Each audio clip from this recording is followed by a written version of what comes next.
Hey guys, welcome for this month's theme, and it's game design.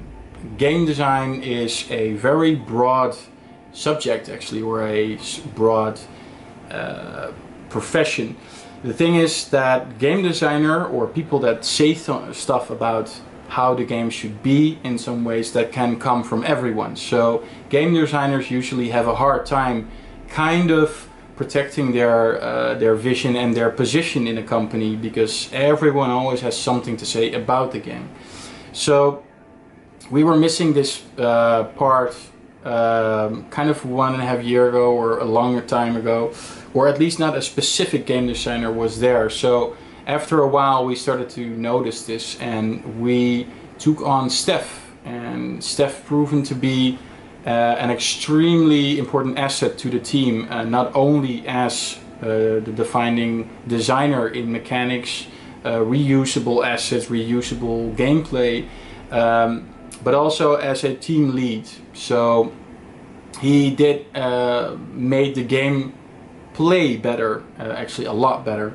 And together with him you will see Merlin, Merlin still interning at XOne, covering a lot of gameplay problems also through testing.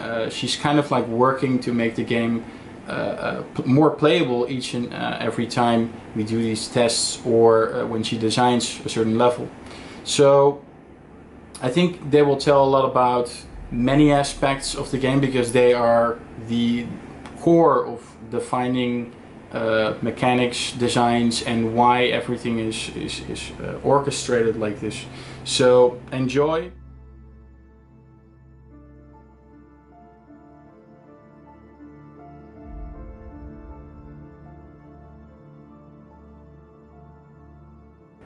Well, I'm Steff, Kempink. I'm a game designer here at XOne. Hi, I'm Merlin. I'm an internship game designer here at XOne. Alright guys, so the first question is what inspired you to become game designers? I think mostly not being allowed to play video games that much. I always had very limited playtime, and I also have some distinct childhood memories of seeing like older kids or family members playing a game, and it's like, oh, that's so cool, but I never actually was able to touch it. I had that experience for like GoldenEye and Super Mario 64, and I was like, that's so cool, and like sort of, and I spent a lot of time imagining what it would be like, I guess, and I think in retrospect that started the whole thing of thinking about games. Were you not allowed to play games? Well, only a limited amount of time, and we also didn't have a very strong PC, didn't have a lot of access to a lot of different games, and yeah. Okay. And yeah, and then later I was downloading like free mods for Star Wars Battlefront 2, and then the website went down, and then I had to go get my fix somewhere else, and I found the actual forum where the people who were working on that stuff were discussing it, and I sort of got into making things there, and that's mostly how I ended up here. And Merlin? Yeah, I played a lot of games which had level editors from a very early age. You had Freddy Fish, I don't know if you know it, but you had a level editor for that, so I started with that and just grew from there. Alright, now guys, like, what is the process? That was weird with my voice to do. What is your process? You know, how do you create gameplay, and you know, how do you figure out if something is fun or not? What are the biggest challenges? There you go, a lot of questions. Yeah. Well, sort of two different things, right? Like first coming up with how do you put idea into things that happen, and like do you make it a system, do you script things? That's sort of the first pass, and then comes the thing of checking if it's fun, right? If it works. That's Yeah, for me that's different. I start with a paper prototype, so I can check earlier on if something is fun or not, and if that translates difference to a digital prototype, then where does that difference lie, and how can I make it fun? mm-hmm. Yeah. What do you guys think is the biggest challenge in game design? Judging things, I think.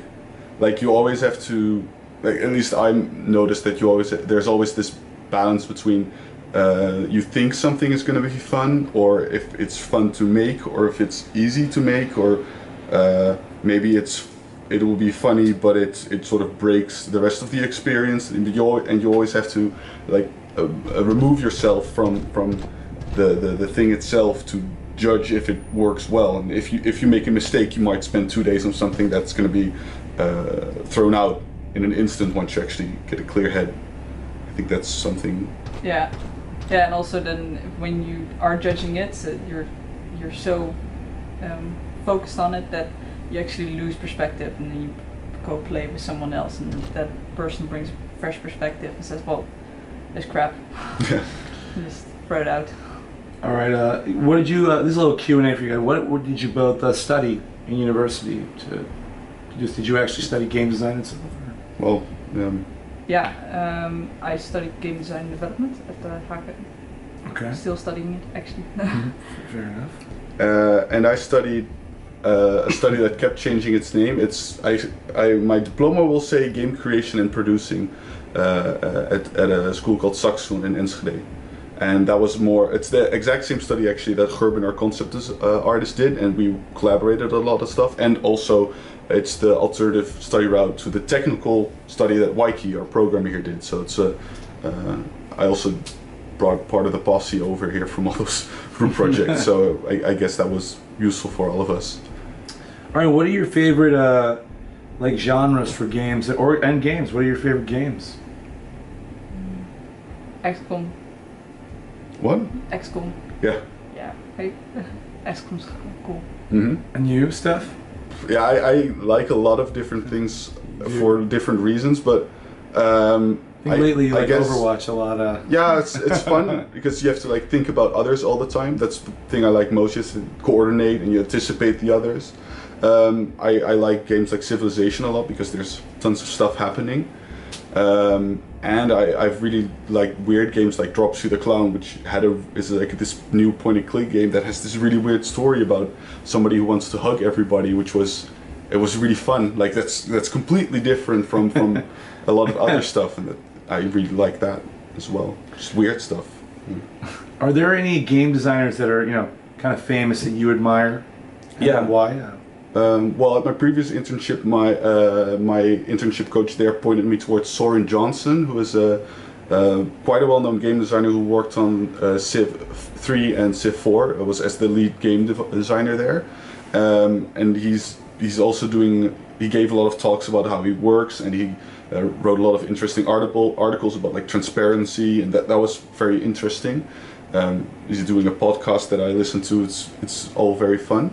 And I think also like Warren Spector is a very old school game designer. He has very high standards and also very high aspirations for what games should and could be and could do, and that's something I really like. He also did like this New York university course and published all those presentations, which was another great source while I was in my study as well. So that's also something I highly value. Isn't it true also that Warren gave you a shout out? Well, yeah, you tried to embarrass me, and you somehow talked him up, and like I still don't know what stories you told him about me. I'm still scared. It was all good. It was all good. I promise you. Yeah.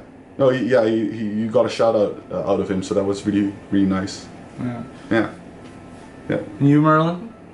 Yeah, I don't really have a favorite game designer because a game is made by a team, and I don't think you can attribute a specific aspect to one person because there's no I in team, huh? There's no I in team. No, let's be cliche. No. So this leads me to my next question about you guys being the team of game designers. Do you guys do you ever debate about gameplay stuff in the game, gameplay issues? Yeah. Debate the nice way of saying argue, or well, yeah. You every time we have a debate, you're like, oh, people are gonna kind of intimidated, especially like the discussions between me and Niels. But you just have to clash as long as you're clashing on the right things. Like, hey, I think this part of this thing is not working, and you can be in disagreement over that. That's nice usually. At least that's how I like to argue. Merlin, do you feel the same as Steff about this? I don't like arguments, but I do think it's good for the game because, especially between Niels and Steff, they're so different in perspectives that actually the best result comes out of it. Out of all the solutions we think of incorporating their two opinions. Yeah, but that's the thing I value most out of working with different people, is that you have somebody who should really only be worried about the delivery of the story and everything compared to that, and then I can don't have to essentially worry about it as much. I'll just worry about my things, and then it'll come up when it doesn't align, and we'll make sure that it's the best one. And the same goes for programming. When I think I want to do things a certain way. Before, when it was just Remco, I had to worry a lot more about also in my decision making sure that it works for programming. But now that there's more people there, I can just sort of say, hey, I want to do this, and you can hand that off to somebody else to really take care of that part of the game and make sure that it will probably be the best one it can be in the current situation. That's really what I find so great about collaborating, at least. Yeah. All right, Merlin. Little personal question here. I heard that you took a class with Jordy. Isn't it true he was the best teacher? Sorry, kick-ass teacher ever? Oh yeah, awesome. That was a little quick, but I'll take it. Yeah. And Steff. Yo. A random one for you. Okay. What do you do when you're not in this office? Because you are here often. For the people out there who don't know, Steff just comes in here on the weekends. He's like the most devoted guy to the project. What do you do when it's not Delivers to Moon? Do you sleep? Do you ever play games? Do you? Yeah, I try to fall asleep. Yeah, usually. Yeah, I don't know. I'm actually usually pretty tired at the end of the day. Try to cook some food, and then I have to force myself to keep trying to play different games still, because it will always be important to look at things, both the real world, always very important, read books, but then you have to look at what other people are doing, and that usually inspires a lot, gets you new solutions in your head. So that's what I try to do most of the time. All right, great. Well, guys, thank you so much for talking to us about game design. You clearly are two of the brightest young talents the game design world has ever seen, and hopefully people will see that when they play Deliver Us to the Moon. Why don't you say goodbye to the lovely people out there? Okay. Well, yeah, goodbye, I guess. Yeah. Yeah. Ready? Go. Yeah. Thank you guys so much. I love the way you guys can make any situation awkward. Is that a game designer? What? No, you're the worst. Well, you're asking weird questions. Thank you guys. I relish in the awkwardness, though. Like, yeah, I know you can't you do. touch this. Like, yeah, I know you do. Thanks so much, guys. We're good. Yeah, cool. Booyah. Yeah. Oh, wait. Yeah, no, I guess not. No, what? No, I put the yes, no. It'll be in the description, right? No, is it the thing that I said? Yeah. Yeah. It's like I made the yeah, no. There's a shot.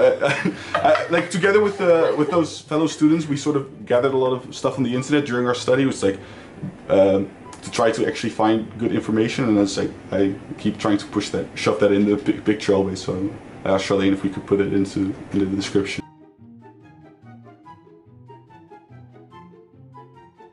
Absolutely. Yeah, if you think if you want it there, it's yours. It's a good value. Call it point to value your self-worth, because it's like 20,000 views and up. So it's like it's good. All right, there you go. Yeah. Put that in as well. Thank you so much for doing it again. It's actually recording, so you can start whenever. All right, guys. So hey, right now I would like you to both wait a second, then introduce yourself when I stop talking. Okay, introduce yourselves. Hi, I'm Merlin, blah, blah, blah, and this is what we look at this thing at all times, right? You can look at me when sometimes I'm asking you a question, whatever, just that's comfortable, but then try to answer looking at the camera. Okay. Yeah, you got it? Cool. So... Yeah, okay, I guess I'll start. Yeah, you can, either one of you can start. Okay. Steff, you start. Yeah. Okay. So, enjoy, and that's it.